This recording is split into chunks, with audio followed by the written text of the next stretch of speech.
Coucou tout le monde, nous voici pour une nouvelle vidéo. Donc là, ça sera pour l'update bilan du mois d'octobre. Donc en vrai, les lectures d'octobre, elles ont été partagées en 3 vidéos en tout. Donc il y a eu le bilan de Challenge des sorciers où c'est que des BD. Donc je vous mettrai en barre d'infos. Il y aura aussi la vidéo bilan du mois d'octobre du Pumpkin Autumn Challenge. Et donc dans cette vidéo, ça va concerner toutes les autres lectures que j'ai effectuées en dehors de ces deux challenges.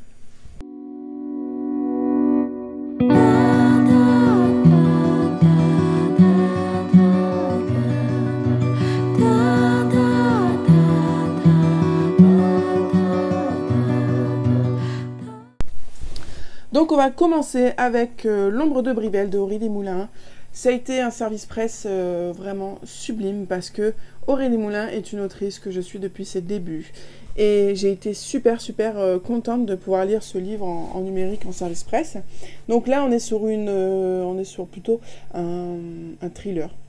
Jeunesse, vraiment très sympa, avec un gros plot twist, avec une ambiance très sombre en Bretagne ou Normandie, je sais plus,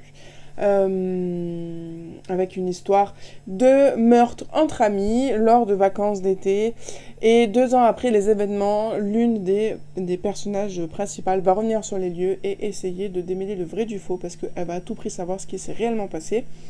Et il va y avoir beaucoup de recherches, de questionnements. Nous, on va essayer aussi d'enquêter avec elle et d'essayer de comprendre ce qui a pu se passer selon les personnages qu'on va croiser. Et la personne qui a réellement tué cette jeune fille, eh ben, c'est pas vraiment auquel je m'attendais, même si j'avais quelques doutes. En tout cas, voilà, c'était vraiment un très bon thriller. Comme d'habitude, la plume est super fluide, l'ambiance créée est parfaite pour cet automne. Bien que là, je comprends pas qu'il fasse beau et qu'il fasse chaud. C'est pas possible pour moi, un 31 octobre. Mais bon, attendez peut-être novembre-décembre qu'il fasse un peu froid, un peu brumeux, qu'il pleuve et tout, pour vraiment être dans l'ambiance parfaite. Voilà, c'était vraiment super bien. Toujours Aurélie Moulin, je vous la conseille fortement. Il y a plein d'autres livres d'elle que j'ai lus, notamment ses premiers recueils de nouvelles. Et voilà, en tout cas, foncez si vous avez l'occasion de pouvoir le lire. Ensuite, nous passons directement... Oh là là, le bas de la pile, quoi. Ou alors non, je vais faire dans l'inverse, parce que logiquement, ils sont placés du dernier au premier, et j'ai pas envie de vous prendre le dernier, parce que sinon tout va se casser la gueule. Donc, on va prendre le dernier en date. Ça, celui que je suis allée chercher, c'est l'avant-dernier. Donc, le dernier en date, il s'agit d'une BD que j'ai lu hier soir. Donc c'est le tome 7 de Sorceline. Sorceline, c'est une série que j'ai beaucoup aimée. Je me suis même acheté le coffret collector du premier cycle. Et donc j'avais le cycle, le tome 6 et le tome 7 comme ça en one shot. C'est toujours aussi beau, hein, faut se le dire, c'est toujours aussi beau. À l'extérieur autant qu'à l'intérieur. Mais 1 an après le tome 6, je me suis quand même pas mal posé de questions en me disant mais pourquoi? De quoi il parle? Mais qu'est-ce que c'est que ce truc? Il y a pas mal de trucs qui m'ont paru flous, parce que ça part un petit peu dans des trucs vraiment super spirituels. Je savais plus trop de quoi ils sont retournés, quoi. Et vu qu'on entre direct dans le vif du sujet, on n'a pas le temps d'essayer de se remémorer ce qui s'est passé avant.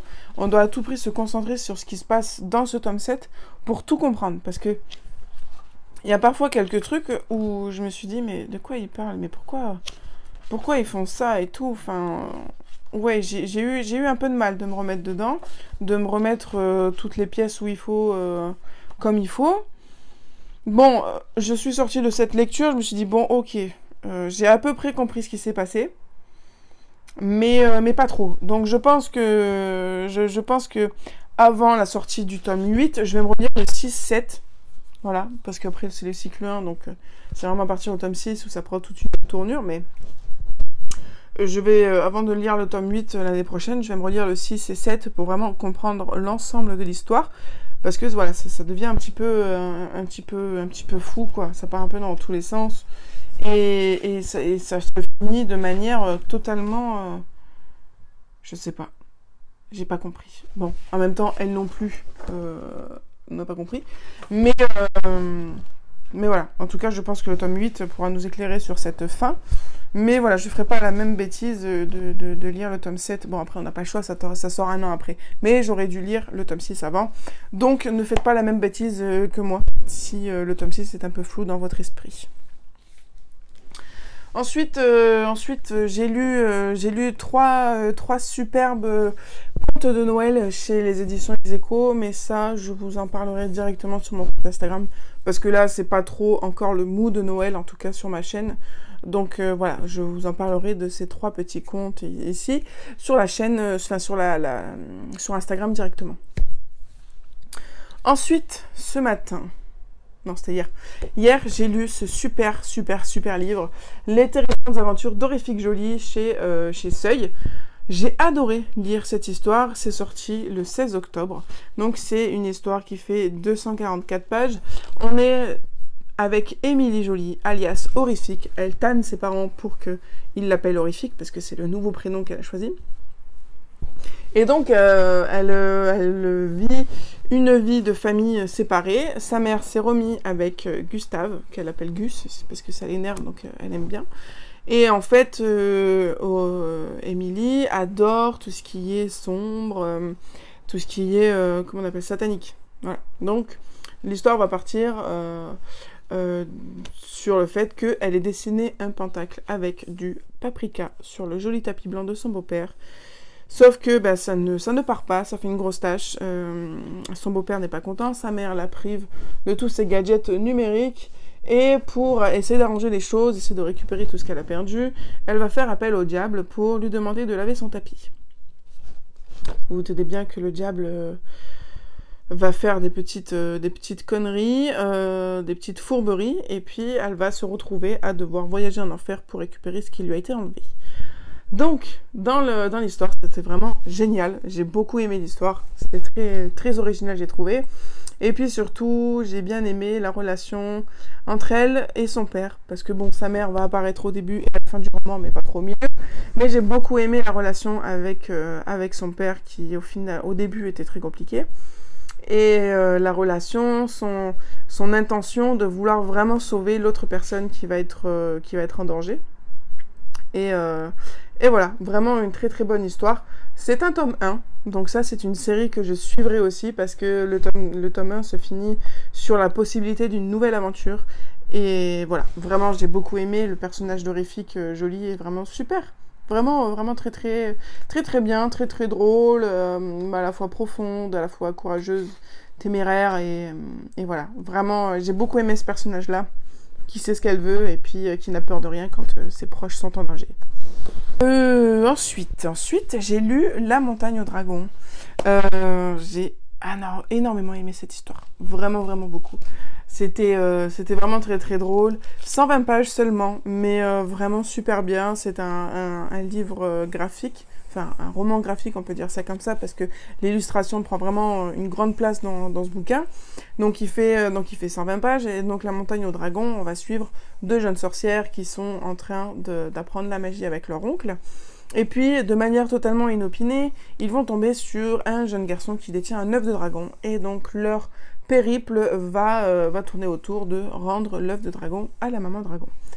Donc c'était vraiment très très drôle. C'est vraiment un excellent moment parce que du coup on va suivre ces 4 petits personnages au début puis ensuite 3 dans leur aventure pour essayer de rendre le bébé dragon à la maman. Ils vont au final peut-être y arriver ou pas, je vous laisserai découvrir, mais durant leur périple, ils vont rencontrer une certaine espèce qui est pas très très sympatoche avec eux, et puis ils vont devoir des fois se débrouiller par eux-mêmes, des fois faire confiance à l'autre, parce que les 2 sœurs sont diamétralement opposées, et donc du coup ça peut parfois amener des tensions. Et voilà, c'est une très très jolie histoire entre ces 3 personnages, d'autant plus que j'espère qu'il y aura un tome 2, parce que à la fin du roman, on a droit à des informations sur un des personnages, qui est totalement inattendu. Parce que au final, les deux sœurs vont trouver ce personnage dans un lieu, on ne sait pas ce qu'il fout là. Et en fait, à la fin du livre, on apprend pourquoi il est là. Et j'aimerais savoir beaucoup, du coup, ce qui va se passer pour ce personnage ensuite. D'autant plus que j'ai beaucoup aimé cette histoire aussi, parce que dedans, il y a un canard. Le canard est le compagnon du mystérieux personnage. Et donc, du coup, ce canard, en fait, il va prendre partie prenante de cette histoire, à coup de coin-coin pour parler, mais il va avoir un rôle super important, et encore plus important qu'on va découvrir à la fin. Voilà, donc en soi, une très très bonne lecture, avec de superbes illustrations. Ensuite, j'ai lu avec grand plaisir le 4e cycle de la saga des dragons de Éric Samvoisin. Donc ça, c'est une série de première lecture roman fantasy que je suis depuis le début et que j'espère suivre jusqu'à la fin. Le cycle 5 s'appelle Le Dragon des Glaces.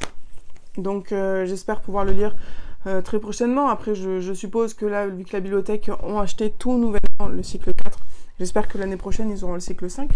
Mais bon, on n'est pas à l'abri qu'au Salon de Montreuil, si je trouve le cycle 5 et le 6, que je les prenne. Hein. Donc c'est une histoire de fantasy, toujours que j'aime, avec des dragons, avec une histoire de guerre entre les humains et les dragons. Là, on va être beaucoup plus dans le monde des esprits, parce que ça va tourner autour d'un mystérieux personnage qui est nécromancien et qui va user de ses pouvoirs pour réveiller les morts et attaquer les dragons survivants pour reprendre le pouvoir sur le monde. Voilà. Donc c'est très rapide, c'est efficace, c'est flash, voilà, avec de très belles illustrations, des personnages attachants. C'est pour ça aussi que je les continue, parce que ces petits dragons, moi je les suis voilà, depuis le premier cycle, et donc j'aime beaucoup voir l'évolution des personnages, parce que forcément ils grandissent au fil des cycles, et donc du coup ils ont une différente manière de voir les choses, d'appréhender les choses et tout. Ensuite, on va parler BD. J'ai beaucoup vu tourner cette BD sur les réseaux. Je crois qu'elle est sortie il n'y a pas longtemps. Et heureux événement, une de mes bibliothèques chez qui je suis inscrite l'a eu en nouveauté.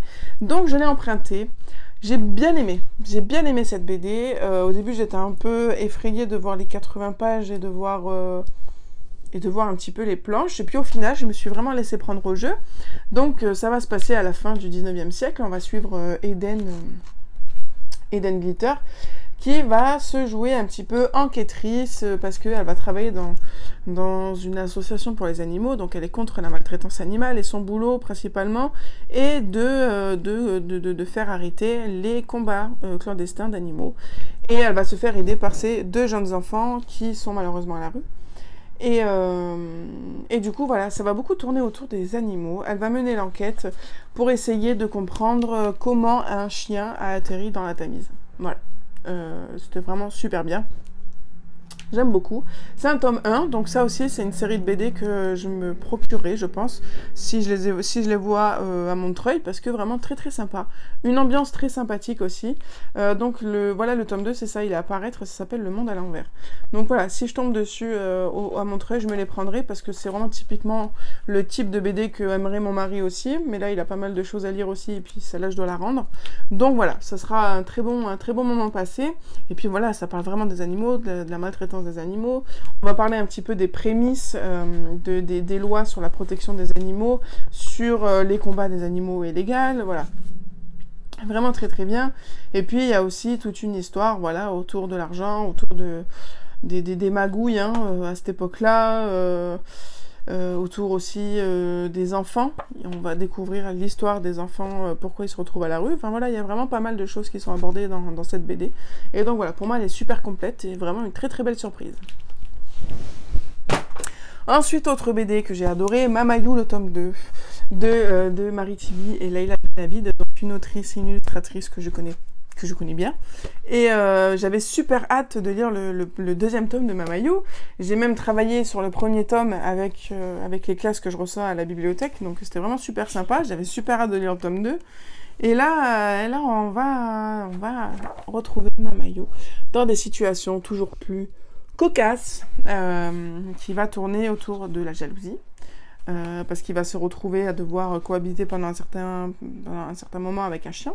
Donc voilà, c'est des situations très très drôles, d'autant plus que c'est tiré d'une histoire vraie, hein, parce que le chat appartenait à Marie Timmy, donc l'autrice. Et après, on va se retrouver dans une situation cocasse où le propriétaire va faire un petit peu de déménagement pour détapisser son mur et peindre. Et Mamayou va faire des petites bêtises très très drôles. Et toujours dans cette BD, on a la version BD et on a aussi la version romancée. Voilà, donc c'est plutôt pas mal. Donc c'est la même histoire de BD, hein, mais au format écrit. Voilà, donc ça c'est vraiment très très beau. En plus c'est vraiment des BD qui sont vraiment pas chères pour le format, je veux dire, elles sont vraiment très très grandes. Comparées à celle-là par exemple, vous voyez, c'est vraiment très très grand, elle est vraiment très très grande, donc des planches beaucoup plus grandes. Voilà, donc c'est vraiment génial, vraiment génial. J'aimerais... Quand la prochaine fois que je la vois, Leïla, je demanderai qu'elle me le fasse, qu'elle me le dédicace comme le premier. Ça serait vraiment génial. Donc, ça on est bon. Ensuite, j'ai lu Daisy. Donc ça, c'est chez Jungle. Ça a été, donc ça fait partie, j'en ai acheté 2 comme ça de chez Jungle. Il y en a une qui m'a plu un peu moins, vous la verrez tout à l'heure, mais celle-là m'a beaucoup plu. Là on va parler vraiment autour de l'amour de l'écriture, parce que Daisy a un papa écrivain et elle va découvrir par inadvertance que ce que son père écrit peut prendre vie, et elle va tomber dans l'un de ses livres et elle va découvrir un peu plus d'origine de sa famille parce qu'elle ne connaît pas sa mère. Voilà, donc pour le côté fantastique, on y est complètement, on est dans du monde fantastique, on est dans de la création artistique aussi, parce que du coup son père est écrivain, il va devoir faire pas mal de choses pour essayer d'arranger les choses. Et puis on a aussi, ben voilà, hein, des liens familiaux qui se créent, qui se défait, des liens d'amitié aussi qui se fait, des découvertes de soi, des quêtes d'identité qui sont abordées par Daisy. Voilà, c'est vraiment une BD super complète, très jolie aussi, vraiment. Et très immersive, j'ai vraiment été super immergée par cette histoire, j'ai vraiment beaucoup aimé. Voilà, en plus, il y a le petit côté humoristique qui est porté par les pantoufles de Daisy, qui sont 2 lapins. Et quand ils arrivent dans le monde fantastique, et ben ces pantoufles vont se découvrir le pouvoir de parler. Et donc du coup, on a toujours leurs petits commentaires dans des situations parfois qui ne suggèrent pas des commentaires, mais qui sont vraiment très très drôles. Vous voyez, c'est ces 2 petits pantoufles là. En plus, c'est vraiment 2 caractères bien distincts, donc ça fait des dialogues vraiment super drôles. Voilà, vraiment très très top. Je vous le conseille fortement aussi, c'était parfait pour cette saison. Voilà, très très bon moment. Ensuite, donc du coup, pour aller dans le sens, hop. Donc la deuxième BD que j'avais acheté en même temps, c'était Le démon de Bolingbroke, pareil chez Jungle. Ça là m'a un peu moins plu, alors que le pitch me plaisait plus que Daisy. Donc là, on va se retrouver dans une ville où 2 amis vont, par inadvertance, même si au début elle le voulait, mais elle n'y croyait pas pouvoir le faire, appeler un démon dans la ville, suite à une légende qu'elles auraient entendue dans le village. Donc vraiment, le packaging était vraiment super prometteur. Vraiment, c'est cette 4e de couverture qui m'a donné super envie. Ces histoires d'exorcisme, de démons, de possession, voilà. C'était vraiment top. Mais malgré un début vraiment lourd, j'ai trouvé, parce qu'on nous donnait des tonnes et des tonnes d'informations qui n'avaient au début rien à voir avec l'histoire. Et j'ai trouvé que c'était vraiment très très lourd. Je vais vous montrer, hein, les premières pages, c'est trop d'informations. Et c'était ça pendant un petit peu beaucoup de pages. Et au début, je me suis dit, bon, je vais pas continuer parce que ça me plaît pas tellement. Je voyais pas le côté fantastique arriver avant un petit moment, quoi.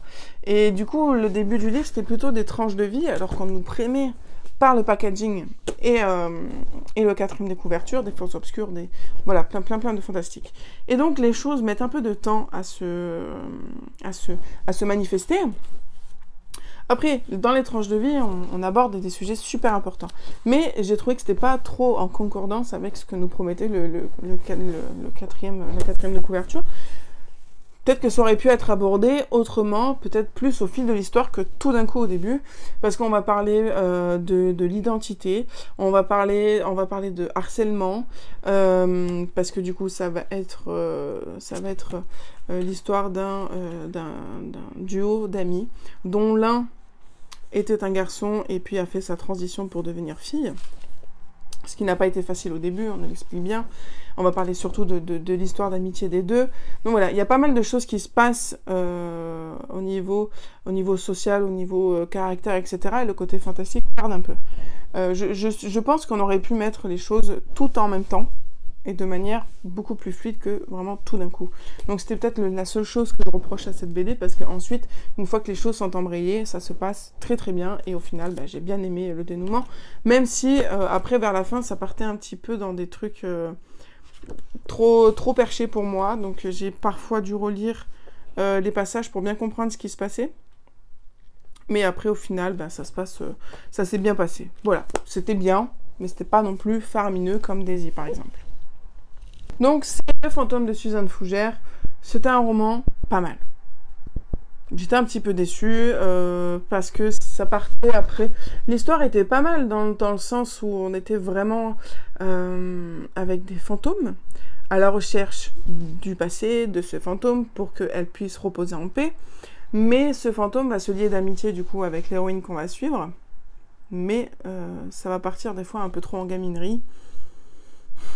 Un peu cucu-plan-plan. Donc ça m'a un petit peu déçue. Parce que là aussi, ça promettait une ambiance sombre, une ambiance pas top, quoi. Propice à Halloween. Et puis c'est parti en histoire de jalousie, en caprice, en dispute, un petit peu en chamaillerie. Voilà, j'ai pas trop aimé ce côté-là. Un petit peu trop gaminerie. Alors que le sujet aurait pu être exploité d'une autre manière qui l'aurait rendu beaucoup plus frissonnant, beaucoup plus impressionnant. Voilà, c'était une petite déception. Ensuite, j'ai lu Les fantômes de Scout et Bukta. C'est une histoire d'horreur, enfin une histoire frisson scandinave. C'est plutôt un thriller, ouais, c'est un thriller.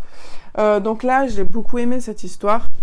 Où là, par contre, comparé à l'autre, c'est une histoire aussi de fantômes, mais aussi d'une quête d'identité, avec une belle histoire sur des fantômes, mais surtout sur la résolution d'une affaire où la jeune fille en fait a perdu sa maman l'été d'avant où se déroule l'histoire, et vont essayer d'enquêter avec ses amis, de savoir ce qui s'est réellement passé pour sa mère.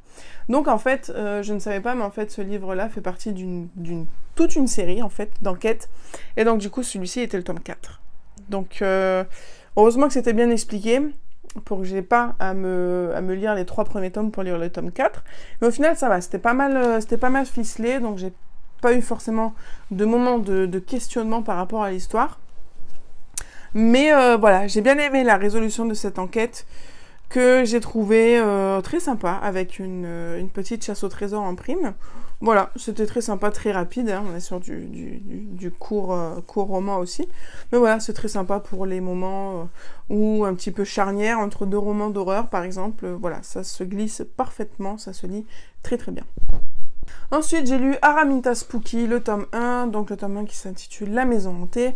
C'est une série de 5 tomes de Angie Sage. Il faut le dire que j'avais emprunté la semaine dernière le tome 2, 3, 4, 5, mais au final, j'avais plus envie de les lire parce que bon, le schéma aurait été le même, c'est juste l'enquête qui changeait. Mais voilà, c'est quand même du très jeunesse, même si j'ai lu beaucoup de jeunesse, hein. Mais ça m'a pas non plus cassé 3 pattes à un canard. Le premier tome va tourner autour de Araminta, du coup, qui vit dans un manoir avec son oncle et sa tante.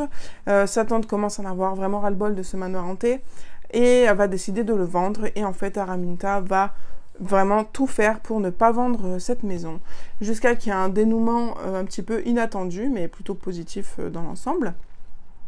Mais voilà, on est sur du petit roman. Bon, le premier tome faisait 140, là, du 2 à 5, ça va commencer plus à aller sur du 260-280 pages. Mais je pense que c'est une série que c'est dévore petit à petit. Donc voilà, j'ai pas envie de me dégoûter, parce qu'au final, c'était une bonne lecture, j'ai passé un très bon moment, j'étais prise dans le truc, hein, mais voilà, me lire les 5 tomes, c'était peut-être pas une bonne idée pour passer un bon moment, je risquerais de me dégoûter. Donc bon, vu que ce sont des emprunts à la bibliothèque, qui seront toujours là l'année prochaine, donc voilà, je pourrais les faire petit à petit au cours de l'année ou me les garder pour la saison d'automne 2025. Ensuite, j'ai lu La Maison aux 52 portes de Evelyne Brizou-Pelaine. Alors, j'en attendais pas mal de cette histoire, mais j'ai été un petit peu déçue. Ouais. C'était 151 pages, mais... je sais pas, c'était pas dingue. C'était pas dingue. Vraiment, je saurais pas quoi vous dire là-dessus, parce que vraiment, il m'a laissé... il m'a pas laissé grand-chose. Hein. Je saurais même plus vous dire de quoi vraiment ça parle, alors que les autres, hein, je me souviens quasi tous, mais vraiment, celui-là, il est passé beaucoup trop vite, et j'étais un petit peu déçue. Oui, ils viennent d'emménager, en fait, dans une nouvelle maison. Et puis, elle va découvrir qu'il y a un certain fantôme qui essaye de capter son attention. Et elle va essayer de résoudre une enquête. Voilà. Mais ça parle de la Seconde Guerre mondiale. Il me semble, ou de la première, je sais plus. La première Seconde Guerre. Oui, la première Guerre mondiale. Voilà. Mais je sais même plus. Je sais même plus. Ça m'a vraiment pas si emballé que ça. Voilà. C'était un bon moment sur le moment, mais de là à vraiment me marquer, non, pas du tout. Donc c'est dommage, hein, parce que je peux pas vous faire un avis beaucoup plus développé que ça, mais bon, vraiment, ça m'a pas marqué tant que ça, quoi. J'ai lu Panique aquatique, une BD que j'ai vraiment beaucoup aimée. Panique aquatique, du coup, ça va être l'histoire d'un naufrage où un homme va perdre la vie et va couler en même temps que son bateau. Et puis, quelques années après, des petites créatures marines vont s'emparer du scaphandre dans lequel l'homme est mort, et ils vont en fait s'en servir ils vont essayer ils vont le traficoter et tout pour pouvoir le conduire. Parce que créatures marines, on entend par là Méduse et Bernard l'Ermite, par exemple. Et donc, plus d'autres petites créatures, mais je vous laisse découvrir. Et en fait, ils vont essayer de faire marcher ce scaphandre pour se rendre à Aqualand. À Aqualand, les premiers Aqualand. Hein. Là, on assiste vraiment à la naissance de Aqualand. Donc, j'ai trouvé ça super intéressant. Parce que, c'est vrai que je me suis demandé, mais pourquoi ils en sont venus à faire des spectacles d'orques. Et donc là, en fait, dans cette BD, ils vont vraiment nous apprendre le début d'Aqualand. Alors, je sais pas si c'est tiré de l'histoire vraie, mais à mon avis, oui. Et ils vont se rendre dans cet Aqualand et ils vont tomber sur une jeune fille qui est la fille de l'homme qui est décédé en mer. Et donc, c'est son oncle qui détient le parc d'Aqualand. Et voilà, il va y avoir des petites péripéties, mais ça va surtout traiter du coup de la maltraitance animale dans les parcs aquatiques. C'est vrai que le côté émotionnel n'est pas super bien exploité. C'est quelque chose qui a été souvent remonté dans les critiques de Babelio, mais moi j'ai beaucoup aimé cette histoire, vraiment pour le côté très très marin, avec ces créatures qui essayent de découvrir Aqualand et de faire des bêtises dedans. Mais voilà, c'était une très très bonne BD, mon copain je pense va beaucoup aimer aussi, c'était une très très bonne BD, les planches sont plutôt pas mal aussi, donc voilà, très très belle découverte. Ensuite j'ai lu Les Mémoires de la Forêt, le tome 4, quel crève-cœur de finir cette saga.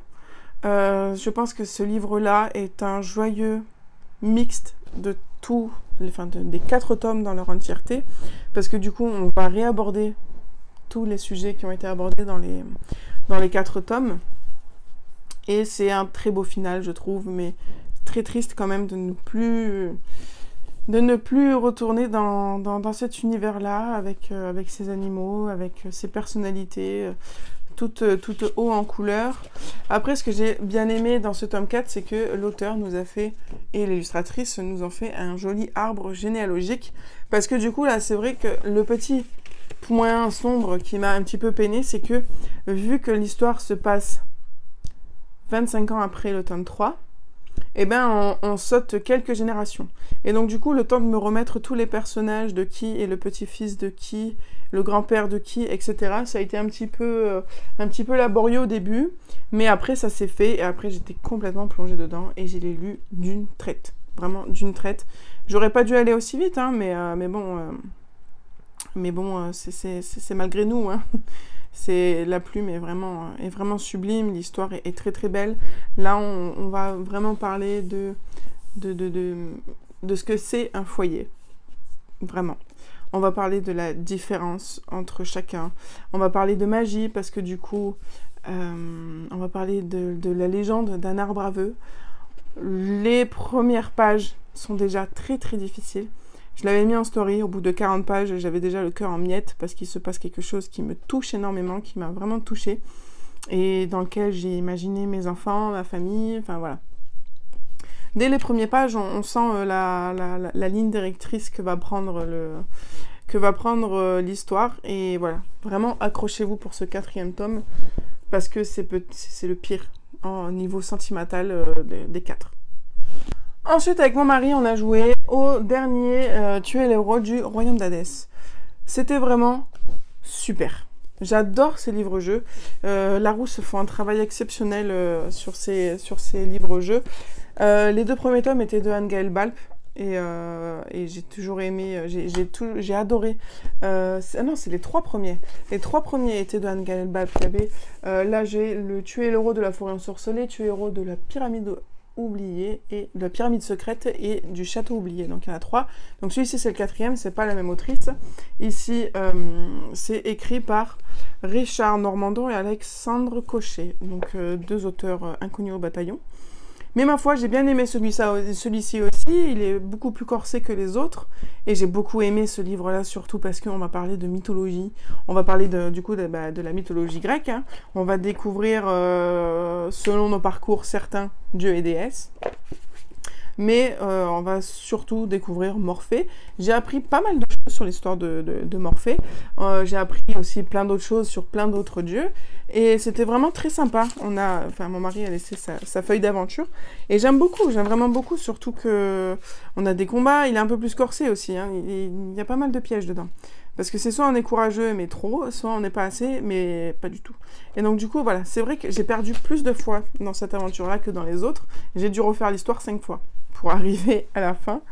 Et voilà, vraiment, c'était vraiment des super moments passés. Et ça aussi, c'est une série que je suivrai parce que c'est génial. Voilà. Les chapitres sont... Enfin, les paragraphes sont très courts, donc vraiment, ça donne un certain rythme. Hein. Ça donne vraiment un certain rythme qui est vraiment super effrayant. Et pourtant, c'est le plus court de la collection. Les autres numéros étaient beaucoup plus épais, les paragraphes beaucoup plus épais. Là, c'est beaucoup plus court et donc du coup, ça donne un rythme vraiment effrayant. Et parfois, malement pris, j'allais trop vite et je me souvenais plus des paragraphes, par exemple. Donc ça a dû faire partie aussi des fois où j'ai dû recommencer. Donc j'ai dû recommencer plus que 5 fois.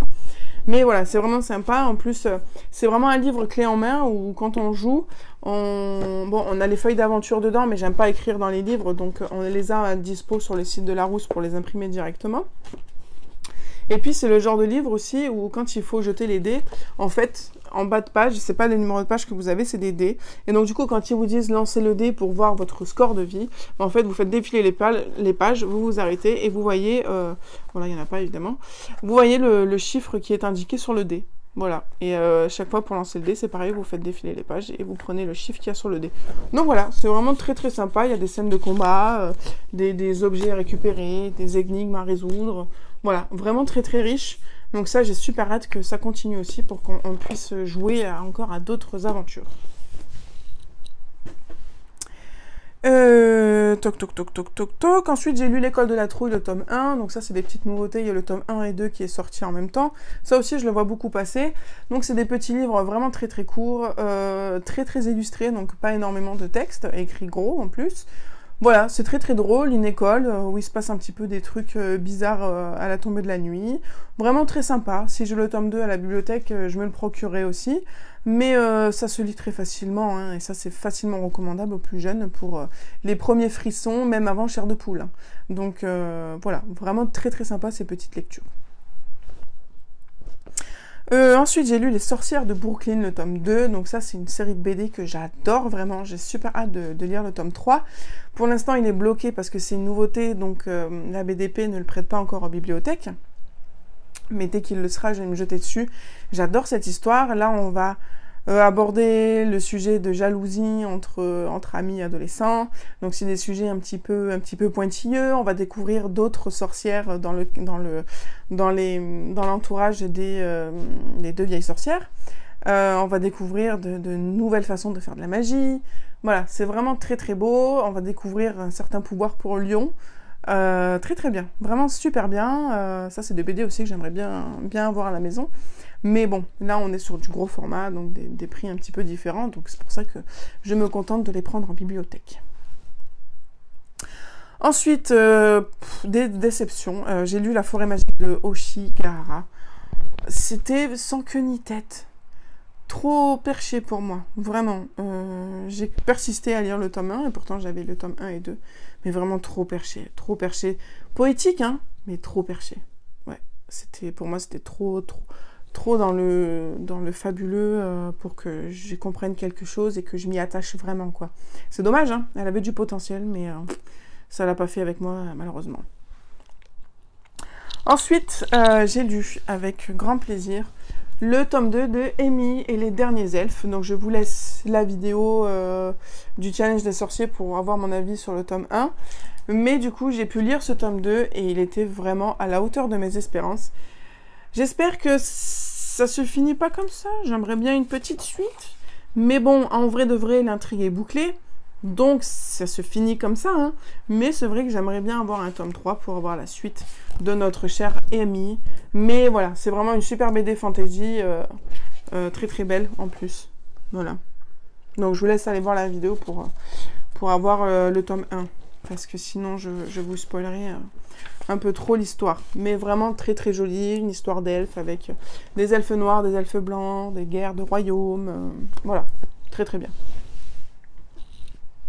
Ensuite j'ai lu Garance, héritière de l'Olympe, le défi de Déméter de Maud Placine chez Gulfstream.